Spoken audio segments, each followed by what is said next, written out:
Okay no, may hapon nga karon nga hapon mag-discuss kita about kang Satan.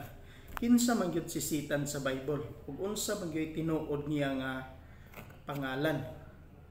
Og sumala sa mga pangunaw na sa ubang mga tao nga si Satan may sungay, batik naong, pangit kaayo, o bisan unsa na lang ang imagination sa tao nga makita nato nga makaingon ta nga buras yawa gyud tanawon ko unsa man. Pero according sa Bible si Satan ingon dinhi sa Isaiah chapter 14 verse 12 ang ngalan ni Satan mao gyud si Lucifer.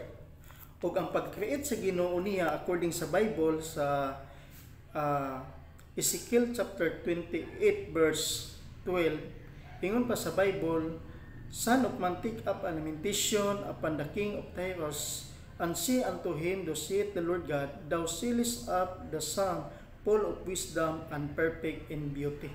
Makita nato din hino nga si Satan day nga gihimo sa Ginoo full of wisdom. Another word, makaingon ta din ining kalibutan nga naay pinaka-bright gyud sa tibuok kalibutan, pero dili gyud nimo makumpara kang Satan kay according sa Bible si Satan is full of wisdom. Ug dili lang na maong gingon sa Bible, gitawag gid sa unperfect in beauty. Another word nga makita gyud nato Satan nga perfect in beauty. Siguro nining kalibutanan na kay nakita nga pinakagwapa, pinakagwapo, pero dili gyud nimo ma-compare about kang Satan kay ato makita nga ang pag-create sa Ginoo niya full of wisdom and then perfect in beauty. Gabi gud siya kagwapo, no? Gabi gud ka special ang himo sa Ginoo niya.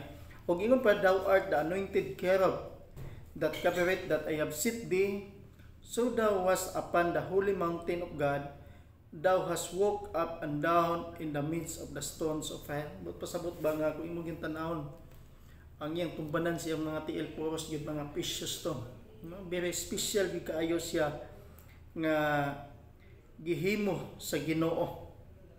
Pero subo lang kaayo miabot sa iyang kasing-kasing ang garbo, no? Nga nangandoy siya nga ingon pa niya, I will set my throne above the stars of God. Kung imong tan-awon kuyaw day kaayo kung ang pride na moabot sa kinabuhi sa tao. Lisod kay nang word nga I will. Abi nato usahay ba nga kaya na nato ang tanang mga butang, tungod kay natin kwata, baskog taglawas. Pero kung imong tan-awon usay day na siya ka kinaiya nga naa kang Satan kining garbo. Una mga igsoon dumduman nato nga wala gyud tay mahimo nining kalibutana. According sa pulong sa Ginoo sa John 15 verse 7, ingon pa si Christ, for without me he can do nothing. Muna nga mamalandog gyud ta pag-ayo no nga kung gusto ka nga mapasidunggan nimo ang Dios sa imong kinabuhi. Ingon pa diya sa James chapter 4 nga ipaubos gyud nato ang atong kaugalingon diya sa Ginoo. Humble yourselves in the sight of the Lord and He shall lift you up. Pataas sa Ginoo kung magpaubos ta. Pero kung manghambog ta, magpasigagbo ta, numduman nato nga tubangan sa Ginoo, wala gyud tay mahimo. Og tungod niya na sa gihimo ni Satan, no, nga misupak siya sa Dios, miagin siya sa Ginoo.